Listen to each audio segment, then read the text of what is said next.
رسول الله سبحانك لا علم لنا إلا ما علمتنا إنك أنت العليم الحكيم ولا فهم لنا إلا ما فهمتنا إنك أنت الجواد الكريم. Nous remercions Allah Tabarak wa Ta'ala de nous retrouver pour cette 27e séance de tafsir par sa grâce et son bienfait. Et vraiment, nous demandons à Allah de nous accorder la vertu, le bienfait du Coran. Le bienfait, le Coran a des multiples bienfaits, mais celui que nous recherchons, c'est que ce soit un manuel pour notre vie. Tel est le but essentiel du Coran, comme Allah Ta'ala le dit. Ce livre, il n'y a de doute en lui, c'est une guidée pour les pieux. Donc, nous allons, Inch'Allah, aujourd'hui parler de l'enfer. Qu'Allah nous préserve de l'enfer. Allah nous parle beaucoup de l'enfer dans plusieurs sourates, dans de très nombreuses sourates, et nous n'allons pas nous attacher à une seule sourate ou un seul passage pour prendre un peu partout une description plus globale et une vue d'ensemble de l'enfer. Une vue d'ensemble de l'enfer, je vous dis à ce titre que cette vue d'ensemble est inspirée des écrits de Abu Hamd al-Ghazali, Cheikh al-Islam, Abu Hamd al-Ghazali, rahimahullah, qui a pu reconstituer une vue d'ensemble de l'enfer à partir de ces données qui sont éparpillées dans le Coran. Alors, dans l'enfer, il y a 5 aspects.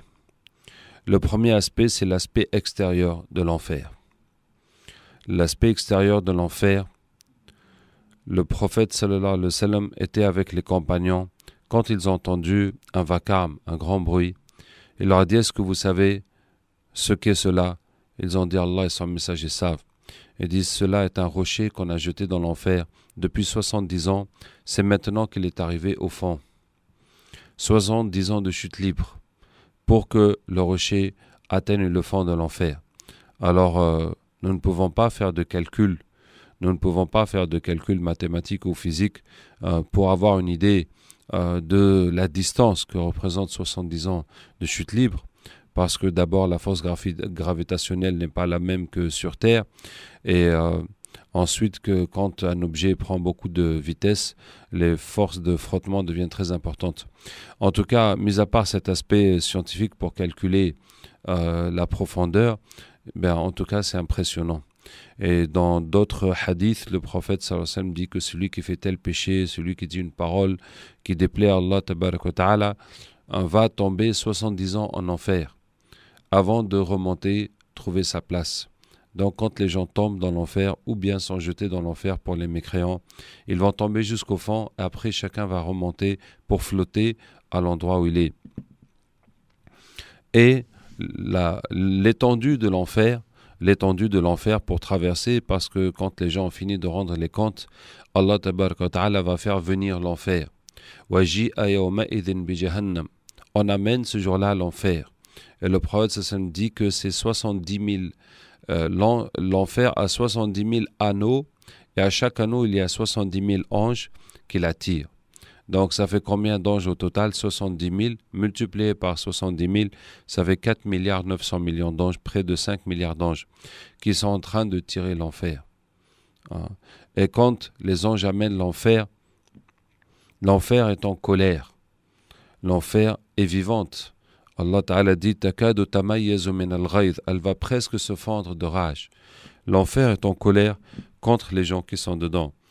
Et aussi Allah Ta'ala dit yawma yaqulu li jahannama hal imtalati wa taqulu hal min mazid, le jour où on dit à l'enfer, est-ce que tu es pleine? Elle dit encore, je veux encore. Donc l'enfer est consciente et vivante, et l'enfer est en colère contre les gens qui sont dedans.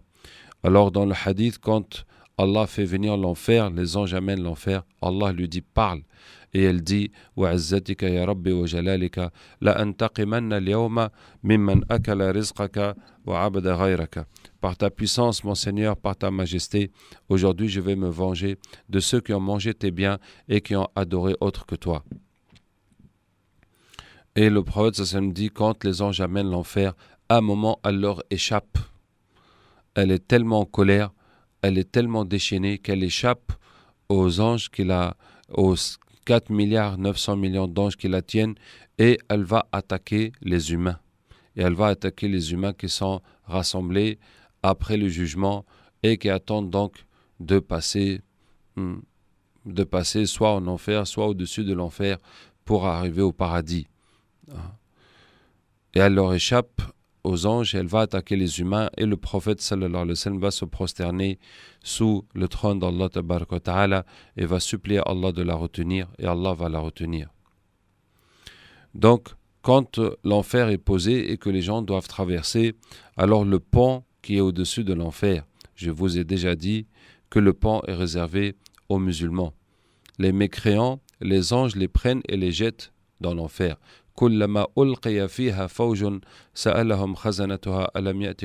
Chaque fois qu'on y lance un groupe, les anges gardiens leur demandent « Mais est-ce que vous n'avez pas reçu un avertisseur ?» Donc les mécréants, les anges les prennent et les jettent dans l'enfer. Ils ne vont pas passer sur le pont pour tomber sur l'enfer ou traverser. C'est uniquement les croyants qui passent avec leur lumière sur le pont. Donc ce pont qui est au-dessus de l'enfer, qui est plus fin qu'un cheveu, plus tranchant qu'un sabre, il fait une pente de 500 ans et une ligne droite de 500 ans et puis une descente de 500 ans. Dans un autre hadith, c'est 1000 ans, 1000 ans et 1000 ans. Donc 3000 ans de marche ou bien 1500 ans de marche, telle est la largeur de l'enfer. Donc quand on est debout d'un côté de l'enfer, voici l'étendue qui est devant nous pour atteindre l'autre rive, pour atteindre la fin de l'enfer, une distance de 1500 ou bien de 3000 années de marche. Et Allah nous a parlé de ce pont dans le Coran quand Allah Ta'ala dit « Wa in minkum illa wariduha kana ala rabbika hatman maqdiya » Chacun de vous va forcément passer par là. C'est un décret qui a été décidé par ton Seigneur.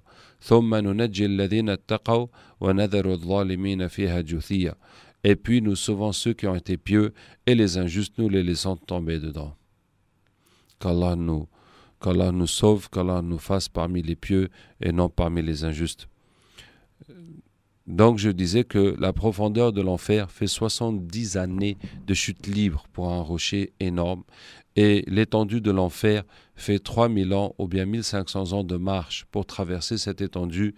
Et quant à la largeur de l'enfer, à droite et à gauche, ça veut dire quand on est au bord de l'enfer, pour passer sur le pont, à droite et à gauche, on ne voit pas les limites de l'enfer. On ne connaît pas, on n'a pas d'indication sur les limites dans cette dimension-là de l'enfer. Qu'Allah nous préserve. Maintenant, l'enfer aussi est noir. Allah l'a allumé 1000 ans jusqu'à ce qu'il soit blanc et 1000 ans jusqu'à ce qu'il soit 1000 ans jusqu'à ce qu'il soit rouge, puis 1000 ans jusqu'à ce qu'il soit blanc, et puis 1000 ans jusqu'à ce qu'il soit noir. Et donc, l'enfer est complètement noir, comme dit Abdullah ibn Mas'ud, radiyallahu anhu, que la personne en enfer ne voit même pas sa main. Il n'y a même pas un peu de lumière pour que tu vois ta propre main. Donc, il y a le feu, il y a la fumée, il y a la brûlure, mais il n'y a pas de lumière. Et aussi, l'enfer a un bruit. Quand ils sont lancés dedans, ils entendent la rage de l'enfer et ils entendent le sifflement. Lahum fiha zafirun wa shahiq. Ils ont là-bas un sifflement et un reniflement. Donc, voici le bruit de l'enfer, c'est de siffler et de renifler. C'est pas que j'imite, mais je vous explique qu'est-ce que le sifflement et le reniflement. Donc voilà le bruit de l'enfer. Vous imaginez un feu dans une forge qui est très fort, qui est très grand et qui est en train de bouffer, de consumer les choses qui sont à l'intérieur et qui fait ce bruit de sifflement et de reniflement d'une façon constante, qui est en train de consommer les choses qui sont à l'intérieur. Donc voici donc l'aspect extérieur de l'enfer. Ensuite, dans l'enfer, il y a 7 portes. Allah Ta'ala nous dit Laha sab'atu abwab likulli babin minhum juz'un maqsum. Elle a 7 portes. Chaque porte a une partie bien définie. Quelles sont les portes de l'enfer? Ce n'est pas comme si on avait aujourd'hui une maison qui a 7 portes, tu peux rentrer par ici ou par là ou par là. Il ne s'agit pas de ça. Il s'agit que dans l'enfer, il y a 7 niveaux, 7 sous-sols. Et de sous-sol en sous-sol, on passe une porte. Mais ce n'est pas donc ce sont des portes verticales. Ce n'est pas une porte horizontale, donc c'est plutôt des trappes. Des trappes, mais ces trappes-là, il n'y a pas une porte qui va s'ouvrir pour qu'on descende au niveau inférieur. Donc les portes, c'est comme si on dit une porte qui est toujours ouverte, comme la porte de la ville, comme une arche qu'on traverse. En fait, l'enfer est une grande fosse. Il n'y a même pas de sol. Ça veut dire les gens qui sont dans l'enfer, qu'Allah nous préserve, qui brûlent, ils ne sont pas debout sur quelque chose. Ils sont en train de flotter dans le feu. Chacun à son niveau est en train de flotter dans le feu, et sinon c'est une grande fosse où il n'y a pas de sol, jusqu'au fond, tout au fond de l'enfer. Donc les 7 portes, ça veut dire qu'il y a 7 sous-sols, 7 niveaux dans l'enfer. Et plus on descend, qu'Allah nous préserve, plus c'est chaud, plus le feu est brûlant, donc plus la torture, la souffrance est grande. Alors, dans chaque partie, il y a une catégorie bien spécifique. Et dans le premier sous-sol, il y a les musulmans, les croyants. Il faut comprendre aussi les musulmans des autres prophètes avant l'islam.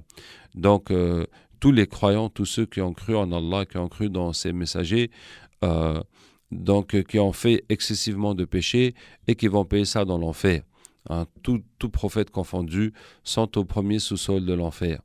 Et ces gens-là, quand ils auront fini de payer les péchés qu'ils ont commis, ou bien que certains vont intercéder pour eux, parce qu'on sait que le prophète sallallahu va intercéder, on sait que le martyr va intercéder, on sait que celui qui a appris le Coran va intercéder, mais en fait, tout le monde, une fois au paradis, va intercéder, parce que quand tu es au paradis, il suffit que tu dises, tiens, mais où est passé un tel, mon fils, ou mon ami, ou mon cousin, ou mon voisin, et on va te dire que lui il est en enfer parce qu'il a des péchés à payer, et il suffit que tu dises non, ya Allah, moi je veux qu'il soit ici avec moi au paradis, il va venir immédiatement, parce que au paradis on a tout ce qu'on désire, et si tu désires que une personne soit avec toi, elle va sortir de l'enfer, elle va venir. Pour ça, l'intercession va s'opérer pour tous les croyants.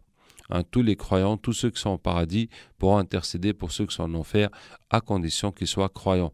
À condition qu'ils soient croyants. Ceux qui étaient mécréants, on n'aura pas de pitié pour eux, comme Allah Ta'ala n'aura pas de pitié pour eux. Qu'Allah Ta'ala nous aide. Donc le premier sous-sol de l'enfer, qui sera peuplé par les croyants uniquement, un jour sera vidé. Viendra un jour que ce niveau sera vidé. Le deuxième sous-sol, c'est les chrétiens. Le troisième sous-sol, c'est les juifs. Le septième sous-sol, dans le septième sous-sol, il y a 3 catégories de gens qu'Allah Ta'ala nous décrit. Les premiers, c'est les pharaons. Et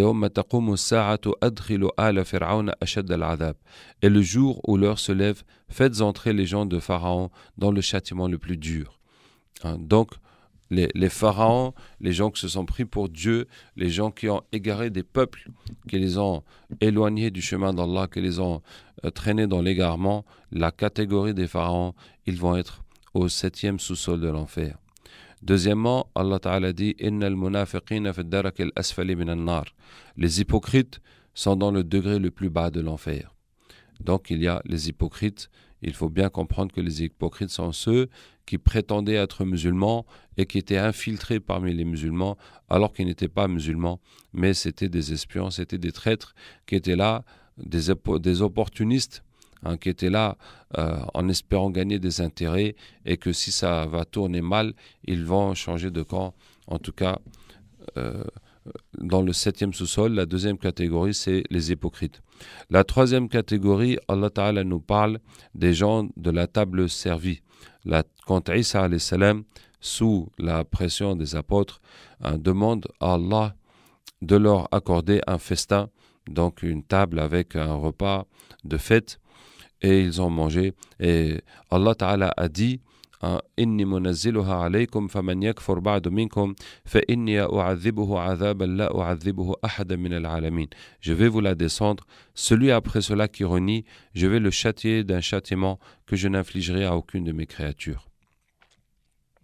Et donc ils ont mangé, et puis parmi les gens qui ont mangé, ils ont dit que ça c'est de la sorcellerie. Donc ils ont renié, et donc ils se retrouvent aussi au fond de l'enfer. Voici 3 catégories qu'Allah Ta'ala nous décrit comme étant au fond de l'enfer. Donc il nous manque la 4e, 5e et 6e sous-sol. Et là, les savants ont émis plusieurs hypothèses. La seule hypothèse qui est vraiment fondée sur un texte, et qui est aussi fondée sur la raison, la logique, c'est l'explication de l'imam Al-Qurtubi dans son tafsir, qui prend ce verset إن الذين آمنوا والذين هادوا والصابين والنصارى والمجوس والذين أشركوا إن الله يفصل بينهم يوم القيامة. Les croyants, les juifs, les sabéens, les chrétiens, les païens et les mouchriquines, les associateurs, Allah tranchera entre eux le jour dernier, tranchera ou séparera entre eux le jour de la résurrection. Donc, il dit que voici les différentes classes de l'enfer, hormis le 7e sous-sol qui a été explicité dans les 3 autres versets comme étant occupé par les hypocrites, par les pharaons et par ceux qui ont renié après avoir mangé la table servie. Donc, hormis ces 3 catégories qui sont au 7e sous-sol, voici les 6 autres catégories. Donc, le 2e sous-sol, le premier sous-sol, c'est les croyants. Le 2e, c'est les chrétiens. Le 3e, c'est les juifs. Le 4e, c'est les sabéens. Et qu'est-ce que les sabéens ? C'est une religion monothéiste qui a été déformée comme le christianisme et le judaïsme a été déformé, or que c'est une religion monothéiste à la base, mais ça a été plus déformé encore, on y a mélangé le culte des étoiles. Ensuite, le 5e sous-sol, al-mushrikin, les associateurs, ceux qui adorent Allah, qui adorent autre chose en même temps. Comme les Arabes au temps du prophète sallallahu alayhi wa sallam, adoraient Allah et adoraient les fétiches. Ils connaissaient Allah, puisque le père du prophète sallallahu alayhi wa sallam s'appelle Abdullah. Et puisqu'ils faisaient le pèlerinage en suivant les enseignements d'Ibrahim alayhi salam, mais ils ont ajouté les fétiches à la religion pure que Allah a laissée à Ibrahim alayhi salam, que Ibrahim leur a laissé. Et le 6e sous-sol, c'est Al-Majous. Et là, c'est les religions qui ne connaissent pas le Créateur. Donc, on adore les esprits, on adore le fleuve, on adore le feu, on adore les vaches, etc. Ou bien les athées. Donc, ceux qui ne connaissent même pas Allah le Créateur. C'est ceux qui sont dans le 6e sous-sol de l'enfer. Donc, voici pour le 2e aspect de l'enfer, qui est la contenance des 7 parties de l'enfer. Ensuite, le 3e aspect de l'enfer, c'est le feu. Effectivement, l'essentiel de l'enfer, l'essentiel de la souffrance, de la torture, c'est le feu. Et ce feu-là, le prophète sallallahu alayhi wa sallam nous le décrit quand il dit « Inna ahwana an-nasi adhaban » la personne qui a le moindre châtiment en enfer est quelqu'un qui a 2 braises sous les pieds et son cerveau va bouillir à cause de ces 2 braises. Donc, imaginez un peu qu'on mette 2 braises sous les pieds de quelqu'un et la chaleur monte dans son corps jusqu'à atteindre sa tête et son cerveau va bouillir. Ça veut dire que dans son corps, ce qu'il y a de moins chaud, c'est la tête, puisque la chaleur part des pieds et se diffuse dans le corps. Alors si le cerveau est en train de bouillir, mais le reste du corps, comment il est ? Et ça, c'est la moindre personne qui souffre dans l'enfer. Alors, ça, c'est le plus petit châtiment, la plus petite souffrance. Comment donc vont être les autres ? Et celui-là, le feu ne l'a même pas touché. C'est juste des braises. Alors, si c'était vraiment le feu de l'enfer, ça va être comment ? Alors, vous voyez que une chaleur comme ça est difficile à concevoir. C'est-à-dire que le feu que nous utilisons à la maison pour préparer la nourriture, si tu mets ton pied dans le feu, ça ne va pas brûler ta tête. Ça va juste brûler le pied, mais ta tête, il ne va rien lui arriver. Donc, ce feu-là que nous avons à la maison ne nous permet pas de comprendre ou d'avoir la moindre idée de ce qu'est le feu de l'enfer. Par contre, j'ai un ami qui a été une fois aux îles Canaries et là-bas, il y a des volcans en activité. Et il y a des endroits où on peut aller, on peut voir la lave. La lave, c'est le sable et les pierres qui ont fondu, qui coulent. Alors, à quelle température est-ce que la pierre va fondre, va couler ? à quelle température est-ce que le sable va couler. Donc c'est des températures très très fortes, très très fortes. Et il dit quand tu vois la lave, quand tu prends un seau d'eau et que tu vides dessus, un seau d'eau froide, tu jettes ça dessus, l'eau va sauter à 10 mètres de hauteur. L'eau va shooter à 10 mètres de hauteur. Vous voyez? Ah, là, tu peux imaginer que si tu mets ton pied dedans, ça va chauffer ta tête. Voici donc un niveau de chaleur qui nous permet d'avoir une idée de ce qui se passe en enfer. Mais même ça, ce n'est pas le feu de l'enfer, c'est juste la braise. C'est juste la braise qu'on met sous les pieds de la personne et que la chaleur va traverser son corps jusqu'à la tête et ça va lui faire bouillir la tête. Alors ensuite, le prophète sallallahu alayhi wa sallam dit que il y en a qui a des chaussures de feu, il y en a que le feu le prend jusqu'aux genoux, jusqu'à la taille et jusqu'aux épaules. وَالَّذِينَ كَفَرُوا قُطِّعَتْ لَهُمْ ثِيَابٌ مِّن نَارٍ. Allah dit les mécréants, on leur déchire des habits de feu. Imaginez si quelqu'un avec 2 braises sous les pieds, son cerveau est en train de bouillir, si maintenant il a des chaussures de feu. Ça veut dire que c'est le feu qui a pris tout son pied des 2 côtés, comment il va être. Et maintenant que le feu monte jusqu'au genou, ça veut dire qu'il a des chaussettes de feu qui montent jusqu'au genou, ou bien jusqu'à la taille, c'est un pantalon, ou bien jusqu'au cou, là c'est un complet. Comment il va être. Qu'Allah Ta'ala nous aide.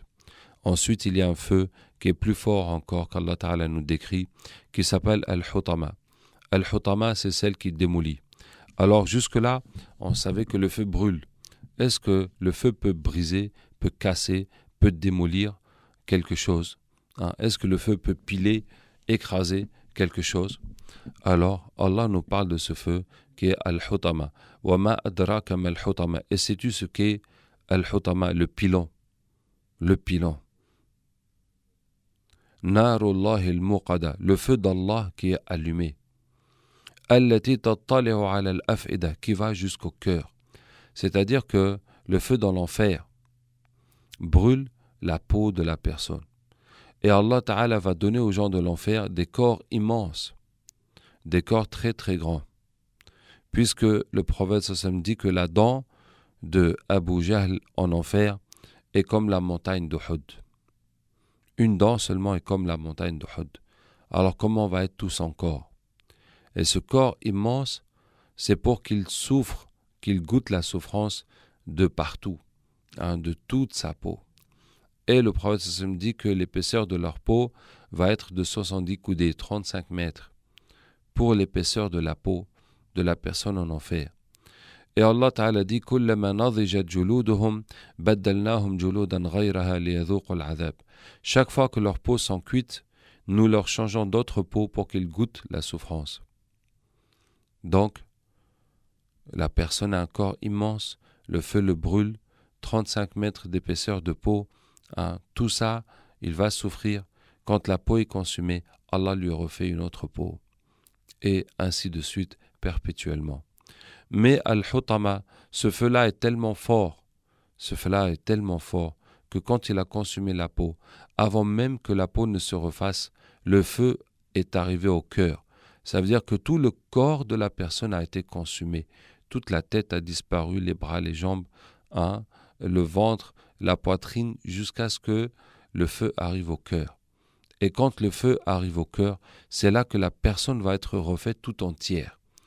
Au lieu que ce soit juste la peau qui est consumée, qui est refaite, c'est tout le corps de la personne qui est consumé et qui est refait immédiatement. Ensuite, Allah dit « Innaha alayhim mu'sada » ils sont enfermés dedans, « fi amadim mumaddada » dans un poteau allongé, c'est-à-dire une boîte comme un cercueil où la personne est allongée et le feu le bouffe d'un coup jusqu'au cœur. Et après, le corps de la personne est refait et le feu le prend à nouveau. Donc, c'est là que nous comprenons ce que veut dire le pilon. C'est comme si vous prenez un œuf, vous écrasez entre vos mains, vous aplatissez l'œuf, vous l'écrasez entre vos mains, vous ouvrez le main et l'œuf revient normal. Et vous l'écrasez encore, et puis dès que vous ouvrez les mains, l'œuf devient normal. C'est ainsi que fonctionne Al-Hutama. La personne est dans la boîte, le feu le bouffe jusqu'au cœur et il revient entièrement et le feu le bouffe encore, etc. Donc c'est comme si c'est un pilon et qu'à chaque coup, on écrase la personne, mais ce n'est pas qu'on l'écrase, c'est que le feu consume tout son corps et arrive jusqu'au cœur et il revient. Et il est enfermé dans cette boîte et il est là-bas pour l'éternité. Qu'Allah nous aide. Vraiment qu'Allah nous aide parce que on ne peut même pas imaginer c'est comment cette souffrance, c'est comment ce châtiment. Ensuite, plus bas dans l'enfer, qu'Allah nous préserve, plus bas dans l'enfer, il y a les gens. Qu'est-ce qu'il y a en bas de l'enfer? Il y a la source du feu. Ça veut dire que tout ce feu-là, il vient d'où? Qu'est-ce qu'on est en train de brûler? Est-ce que c'est du bois ou de l'essence ou bien quoi qu'on est en train de brûler en bas pour dégager tout ce feu, pour alimenter l'enfer? Avec quoi est-ce qu'on alimente l'enfer? Allah tabaraka wa ta'ala dit وَقُودُهَا النَّاسُ وَالْحِجَارَةُ. Ces combustibles sont les feux et les pierres. Les pierres qui ont été adorées en dehors d'Allah, parce qu'Allah Ta'ala dit innakum wa ma ta'buduna min dunillahi hasabu jahannam. Vous et ceux que vous adorez en dehors d'Allah, vous êtes les combustibles de l'enfer. Toutes les fétiches, les statues et les choses que les gens ont adorées vont être au fond de l'enfer pour alimenter l'enfer. Et aussi les hommes qui sont au fond de l'enfer. Donc les hommes qui sont au fond de l'enfer, ce n'est pas que le feu vient les brûler, c'est le feu qui sort de leur corps. C'est eux-mêmes qui sont la source de ce feu. Tout ce feu qui est en train de brûler les gens depuis le Hutama jusqu'à la braise, jusqu'à la braise qui est le moins de châtiment dans l'enfer, tout ce feu-là, c'est de leur corps qu'il sort, qu'il jaillit. C'est eux la source du feu. Alors pour vous donner une petite idée de ce que ça peut faire, si on prend le soleil, sur la surface du soleil, il fait entre 100 000 et 200 000 degrés. Et si on rentre à l'intérieur du soleil, il va faire entre 1 et 2 millions de degrés. Et si on arrive au cœur du soleil, au centre du soleil, il fait entre 15 et 20 millions de degrés. Donc c'est pour vous dire que plus on avance vers le cœur, vers la source de la chaleur, le degré de la chaleur est multiplicatif. Un multiplicatif, ça veut dire que c'est une échelle exponentielle. Au lieu que ce soit une échelle de 1, 2, 3, 4, c'est une échelle de 1, 10, 100, 1000. Chaque fois, ça se multiplie encore, ça se multiplie encore, ça se multiplie encore. Qu'Allah Ta'ala nous aide. Donc voici le troisième aspect de l'enfer qui est le feu. Le quatrième aspect de l'enfer, c'est les autres châtiments, les autres souffrances. Même si le feu constitue la souffrance principale de l'enfer, il y a aussi d'autres facteurs de souffrance. Alors, il y a l'arbre qui est Zaqoum. Alors, c'est un arbre, innaha shajaratun takhruju fi asl al-jahim, qui sort au cœur, qui sort à la source de l'enfer et dont les branches s'éparpillent à travers tout l'enfer. Et les gens vont manger de cet arbre. Les gens vont manger de cet arbre. Pourquoi? Parce qu'ils ont faim et qu'ils souffrent de la faim. Et ils ont tellement faim qu'ils vont aller manger de cet arbre. Or que cet arbre, Allah dit طَلْعُهَا كَأَنَّهُ رُؤُوسُ الشَّيَاطِينِ. Ces fruits sont comme des têtes de démons. Et le prophète sallam dit, chaque fois que la personne va mordre dans le fruit, l'arbre aussi va mordre dans son corps. L'arbre aussi, lui il mange les fruits et l'arbre est en train de le manger lui aussi. Et quand il mange ce fruit, le fruit se met à bouillonner dans le ventre. Ça se met à bouillonner. Vous voyez le piment, comment le piment brûle. Et bien là c'est pire. Là c'est pire, c'est comme si on a bu de l'essence et qu'on allume ça dans le ventre et c'est en train de bouillonner, de bouillir dans ton ventre, qu'Allah nous aide. Et Allah Ta'ala dit فَإِنَّهُمْ لَآكِلُونَ مِنْهَا فَمَالِئُونَ مِنْهَا الْبُطُونَ. Ils vont en manger et ils vont se remplir le ventre. C'est-à-dire, pour vous donner une image, imagine que tu as faim, tu arrives, tu as tellement faim, mais il n'y a rien à manger que du piment. Et du piment écrasé, une pâte de piment très très très très piquante. C'est-à-dire que ce piment, même un petit peu dans la nourriture, ça va te brûler. Alors, mais tu as tellement faim que tu commences à manger le piment comme ça. Tu commences à manger le piment parce que tu as faim. Et jusqu'à ce que tu te remplisses le ventre, jusqu'à ce que tu ne peux même plus ajouter une cuillère. alors imagine ton ventre, il va être dans quel état. C'est-à-dire que le piquant, un petit peu, déjà ça brûle. Hein, et il faut le manger avec autre chose. Mais imagine que tu le manges sec, c'est-à-dire juste le piment, sans aucun accompagnement, et que tu vas manger jusqu'à te remplir le ventre. Dans quel état tu vas être? Alors c'est ainsi qu'il arrive aux gens de l'enfer. Quand ils ont mangé ce piment, pour fuir la faim, à cause de la douleur de la faim, ça leur brûle tellement le ventre qu'ils demandent à boire. وَإِنْ يَسْتَغِيثُوا يُغَاثُوا بِمَاءٍ كَالْمُهْلِ يَشْوِي الْوُجُوهِ. Regardez cette image qu'Allah Ta'ala nous donne. Quand ils demandent de l'aide, quand ils appellent au secours, ils demandent à boire. Ils demandent à boire. On les secourt avec de l'eau bouillante, fumante, tellement chaude, yashwi al-wujuh, qui grille les visages, qui font tomber les visages méchouis, qui font tomber les visages grillés. C'est-à-dire quand la personne prend le récipient avec l'eau bouillante, ça fait fondre ses doigts. Quand il approche ça de son visage pour boire, son visage va tomber.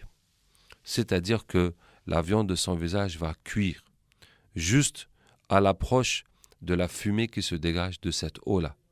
Son visage va cuire et va tomber. Si jamais vous avez fait cuire un poulet, vous l'avez tellement fait bouillir que quand tu prends l'os du poulet, la viande tombe. Tu ne prends que l'os dans ta main. Tellement que ça a cuit, tellement que la viande est tendre, que ça s'enlève tout seul. Dès que tu tires l'os, la viande tombe. Donc c'est ainsi que le visage va tomber au contact de la vapeur qui se dégage de cette eau. Et ils vont quand même la boire. Vous voyez l'image qu'Allah nous donne. Hein? La personne a tellement chaud dans le ventre, ça brûle tellement, qu'il veut boire, on lui donne cette eau. Quand il le prend, ça fait fondre ses mains. Quand il approche de son visage, ça fait tomber la viande de son visage. Mais pourtant, il va lui-même boire cette eau. Il va mettre ça dans sa bouche pour avaler. Hein? Mais quand il va mettre ça dans sa bouche pour avaler, Allah tabaraka wa ta'ala dit وَسُقُوا مَاءً حَمِيمًا فَقَطَّعَ أَمْعَاءَهُمْ. On leur fait boire une eau tellement chaude que ça déchire leurs intestins. Quand il va boire ça, ça va traverser en même temps son ventre et sortir. Ça va tout déchirer, tout traverser, tout dissoudre ce qu'il y a dans son ventre. Qu'Allah nous préserve. Qu'Allah nous préserve. Et tout cela pour fuir la souffrance de la faim. Donc c'est ainsi que dans l'enfer, les gens fuient de souffrance en souffrance. Il y a aussi une autre nourriture en enfer qui s'appelle Ray, un fleuve qui s'appelle Ray et qui est un fleuve qui est constitué des excréments, du pus et du sang des gens de l'enfer. Ce qui sort de leurs plaies, ça coule et jusqu'à ce que ça constitue un fleuve. Et les gens vont boire de ce fleuve. Et le prophète sallallahu m'a dit, ainsi une goutte du rail tombée à l'est, les gens à l'ouest sentiraient sa puanteur, tellement que c'est horrible, tellement que ça pue, tellement que c'est répugnant. Et pourtant, ils vont aller se nourrir dans ce fleuve répugnant. Et quand ils vont se nourrir dans ce fleuve, mes frères, c'est pour fuir la faim, c'est parce qu'ils souffrent de la faim. Allah tabaraka wa ta'ala dit ta'aman da ghussatin. C'est une nourriture qui se coince dans la gorge. Quand ils veulent avaler, ça ne passe pas. Et ils sont en train d'avaler. Ils se forcent pour avaler et ça ne passe pas jusqu'à ce qu'ils arrivent à avaler. Pourquoi? Pour que ça leur fasse souffrir davantage. S'il vous arrive de boire ou de manger quelque chose d'amer, quelque chose qui a mauvais goût, mais vous êtes forcé de passer un médicament ou quelque chose, en tout cas vous êtes forcé de manger, vous n'aimez pas le goût, vous faites quoi? Vous essayez d'avaler rapidement pour ne pas sentir ce mauvais goût qui vous fait remonter, qui vous donne envie de vomir, etc. Mais justement, Allah va faire que la nourriture va se coincer dans la gorge pour qu'il soit exposé à son goût, qu'il subisse son goût un maximum de temps avant de l'avaler. Et Allah Ta'ala dit La yusminu wa la yughni min ju'. Il ne fait pas engraisser et il n'atténue pas la faim. Donc, malgré tout ça, la personne a toujours la même faim. Qu'Allah Ta'ala nous aide. Qu'Allah Ta'ala nous aide. Parmi aussi les supplices de l'enfer, les gens vont essayer de fuir l'enfer, d'aller vers les bords de l'enfer pour aller, pour espérer aller vers la sortie. Et là-bas, il y a des serpents et des scorpions qui les attendent. Et le prophète sallallahu alayhi wa sallam dit, si un serpent de l'enfer soufflait sur la terre, il n'y a plus aucune plante qui va pousser sur terre.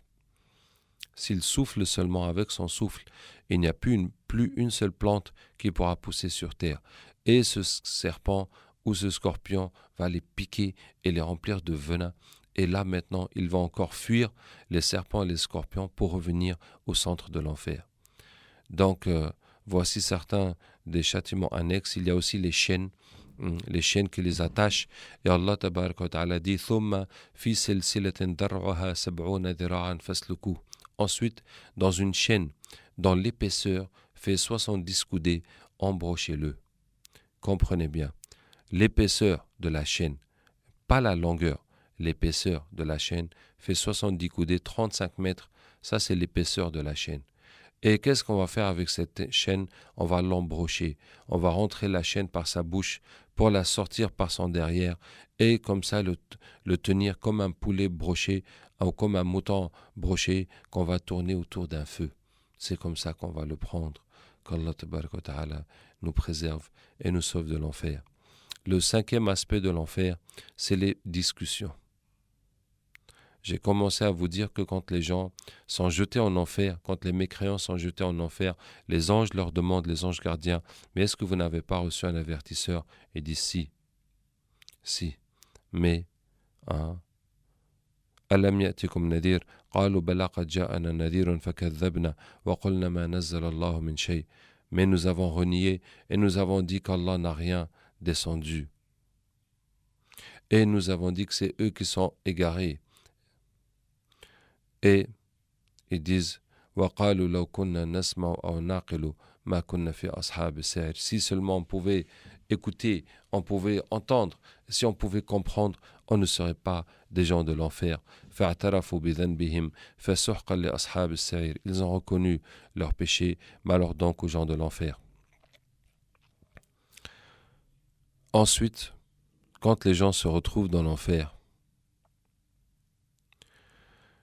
ils vont voir leur chef qu'ils ont suivi. Ils vont retrouver leur chef, leur responsable. Alors chef, voilà on est là, toute l'équipe est là, toute la bande est là. Alors qu'est-ce qu'on fait maintenant? C'est toi notre chef, c'est quoi le plan? Quelle est la solution? On fait quoi maintenant? Il dit moi avant j'étais votre chef, malheureusement j'étais égaré, je vous ai égaré. Si j'avais été bien guidé, je vous aurais bien guidé, mais aujourd'hui je ne peux rien faire pour vous. Alors ils vont prier Allah tabaraka wa ta'ala, ils vont demander Allah ta'ala,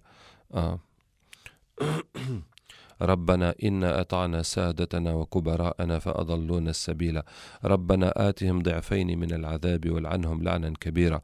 Ya Allah, nous avons obéi à nos maîtres et à nos grands et ils nous ont égarés du chemin.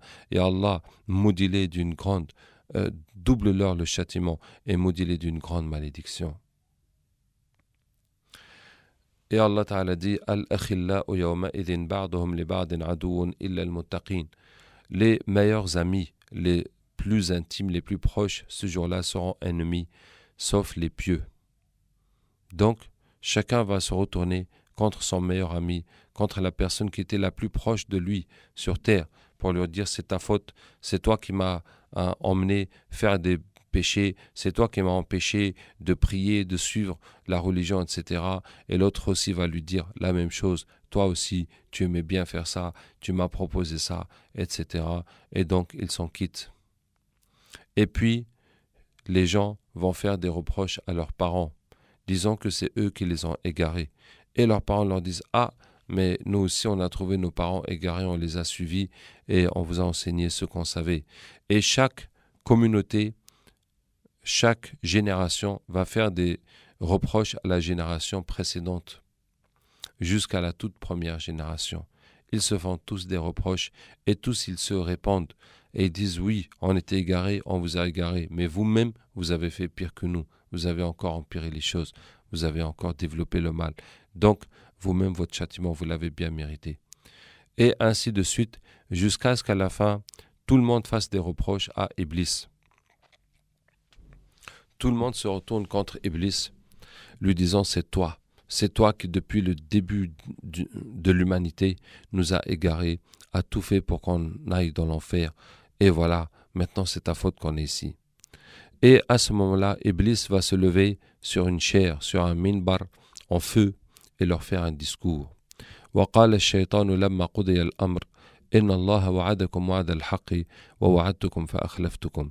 Et Shaitan dit, quand tout est fini, Allah vous a promis une promesse vraie, et je vous ai promis, je vous ai trompé. Et regardez comment Iblis est content. Il leur a dit, Allah votre créateur, votre bienfaiteur, le bon Dieu, tout le monde dit le bon Dieu. Il vous a promis la vérité. Tout ce qu'il vous a dit, c'était vrai et c'était bien. Et c'était pour votre intérêt. Et moi, je vous ai menti, je vous ai dupé, je vous ai eu. Et pourtant, c'est moi que vous avez suivi. Ce sont mes paroles que vous avez aimées. Et les paroles d'Allah, les paroles de votre Créateur, ça ne vous intéressait pas. Ça vous fatiguait même. Ça vous ennuie, ça vous lasse. Vous n'en voulez pas. Ce sont mes paroles à moi qui vous ont plu. Ce sont mes paroles à moi. C'est là que vous vous êtes reconnus et c'est ça que vous avez aimé. Vous voyez, Iblis est content parce que c'est maintenant que son orgueil se manifeste et qu'il est content que tous ces gens-là, ils l'ont préféré lui à Allah. Que vous êtes à mon image. Ce sont mes paroles qui vous plaisent. Ce qu'il y a dans vos cœurs, c'est ça que je vous ai donné. Ce qu'Allah vous dit, ça ne vous intéresse pas. C'est contraire à vos envies. C'est contraire à vous-même. Donc vous vous êtes reconnus en moi et vous m'avez suivi, vous m'avez obéi et c'est comme ça. Et il leur dit j'avais pas de pouvoir sur vous, juste que je vous ai invité et vous avez accepté. Je ne vous ai pas tapé, je ne vous ai pas payé, je vous ai juste suggéré, fait des propositions, donné des idées et vous êtes partis directement faire ce que je vous ai demandé de faire, ce que je vous ai proposé de faire. Masha'Allah. Et il leur dit alors ne me faites pas des reproches, faites-vous des reproches à vous-même. À partir de là, chacun se met à se faire des reproches et chacun se met à se détester lui-même. Comprenez bien la situation en enfer. Tout le monde déteste tout le monde. Chacun commence par ses plus proches, les gens avec qui il vivait, avec qui il partageait, avec qui il faisait la même voie, avec peut-être que lui les égarait, peut-être que eux les égaraient, en tout cas ils étaient tous égarés. Et il va élargir, détester les autres, ceux qui étaient avant, ceux qui sont venus après, jusqu'à arriver à toute l'humanité. Tout le monde déteste tout le monde. Et chacun se déteste lui-même encore. Chacun déteste tout le monde, chacun se déteste lui-même. Il n'y a pas deux personnes qui compatissent en enfer. Il n'y a pas deux personnes qui s'aiment. Il n'y a pas deux personnes qui sont solidaires. Tous se détestent les uns les autres. Et quand la personne arrive à se détester elle-même, les anges l'appellent et lui disent إن الذين كفروا ينادون لمقت الله أكبر من مقتكم أنفسكم إذ تدعون إلى الإيمان فتكفرون. Les mécréants, on les appelle que la haine d'Allah est plus grande que la haine que vous avez pour vous-même quand on vous appelait à la foi et que vous reniez.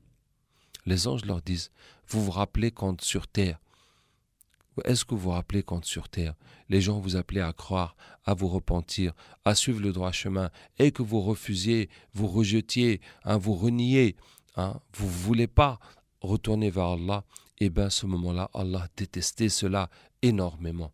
Allah détestait énormément de voir ses créatures refuser de lui obéir, refuser de se repentir, rejeter ses prophètes, ses élus.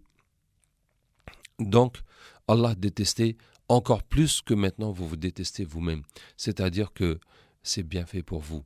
Et plus que ça encore, la façon que vous vous détestez, vous méritez cela. Vous êtes détestable. Ce que vous avez fait est détestable. Et vous méritez de vous détester vous-même encore plus que ce que vous vous détestez. Parce que le mal que vous avez fait, même vous ne comprenaient pas l'étendue de ce mal.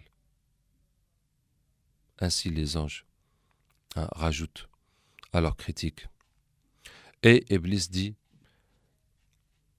Ma ana bimusrikhikum wa ma antum bimusrikhi. Je ne vais pas vous sauver et vous n'allez pas me sauver.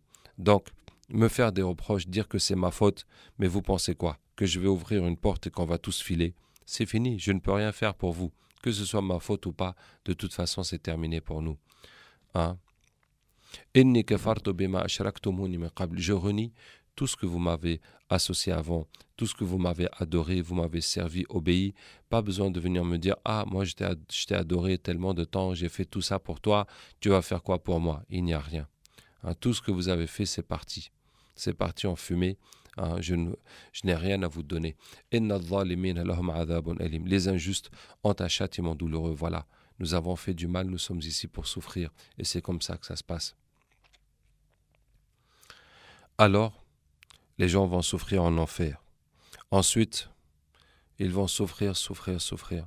Puis, ils vont s'adresser aux gardiens de l'enfer, aux anges gardiens de l'enfer, qui sont là pour les torturer.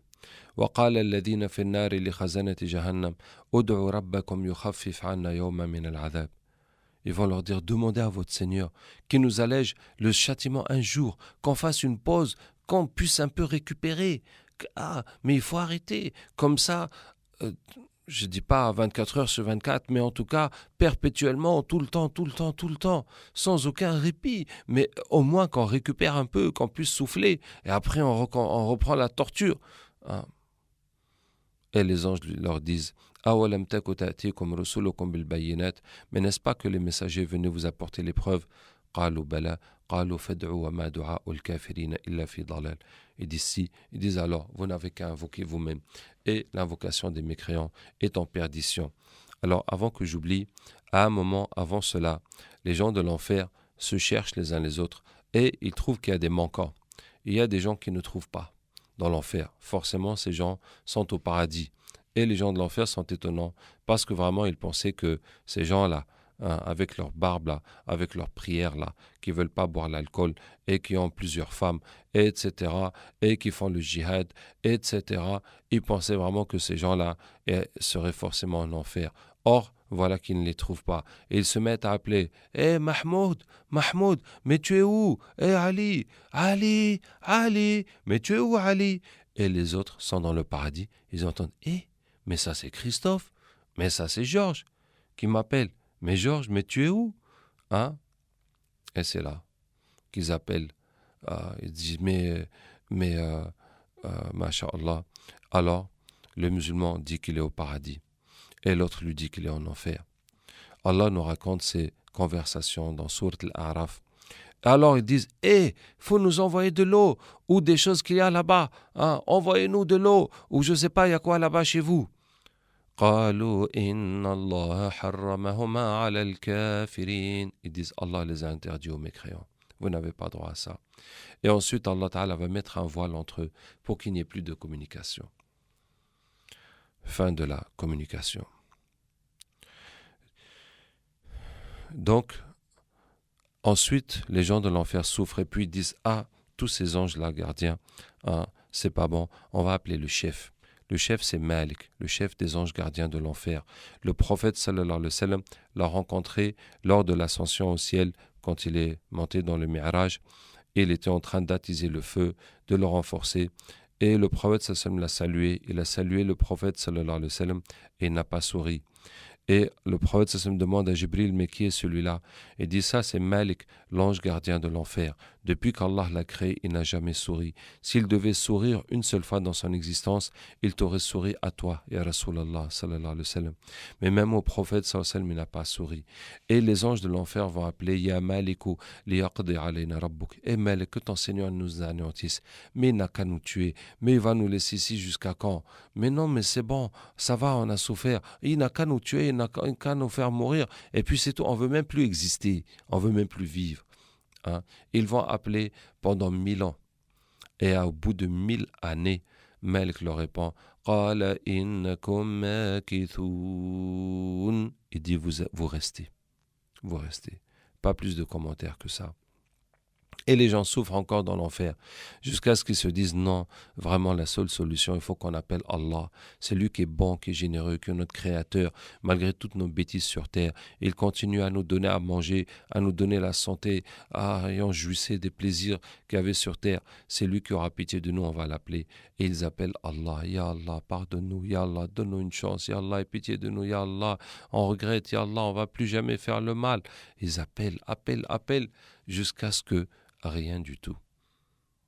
Aucun résultat. Et là, ils se disent non, on va changer de stratégie. On va patienter, on va supporter, on va endurer jusqu'à ce qu'Allah Ta'ala voit que vraiment nous avons du courage, que vraiment nous avons changé, que vraiment nous avons de la détermination et qu'il ait pitié de nous. Alors, ils se mettent à supporter malgré la souffrance du feu et des tortures. Allez, tiens le coup, faut tenir le coup, patienter, supporter, allez, courage, tout le monde, allez, courage. Et jusqu'à ce que rien du tout. Et c'est là qu'ils disent Sawa'un alayna ajazi'na am sabarna ma lana min mahis. C'est pareil pour nous. Quand on patiente ou quand on crie, il n'y a pas d'échappatoire. On peut crier jusqu'à désespérer et on peut patienter jusqu'à désespérer. Il n'y a aucune chance, il n'y a aucune issue. Et quand ils perdent espoir, Allah Ta'ala va les appeler Alam takun ayati tutla alaykum fakuntum biha tukadhibun. N'est-ce pas quand vous lisez nos signes et que vous les reniez? Et ils vont reconnaître قالوا ربنا غلبت علينا شقوتنا وكنا قوما ضالين. Ils disent Seigneur, notre mauvais côté l'a emporté sur nous et nous étions égarés. Ça veut dire que tu as mis en nous le bien et le mal, or que nous avons suivi le mal, et le mal nous a dominés, et jusqu'à ce qu'on ne comprenait plus le vrai du faux, le bien du mal, et on s'est égaré comme ça. Voici notre histoire. Et maintenant qu'Allah leur parle, ils reprennent espoir, ils disent « Rabbana akhrijna minha fa in udna fa inna zalimun » Seigneur, sors-nous de là. Si on refait le mal, vraiment nous serions injustes.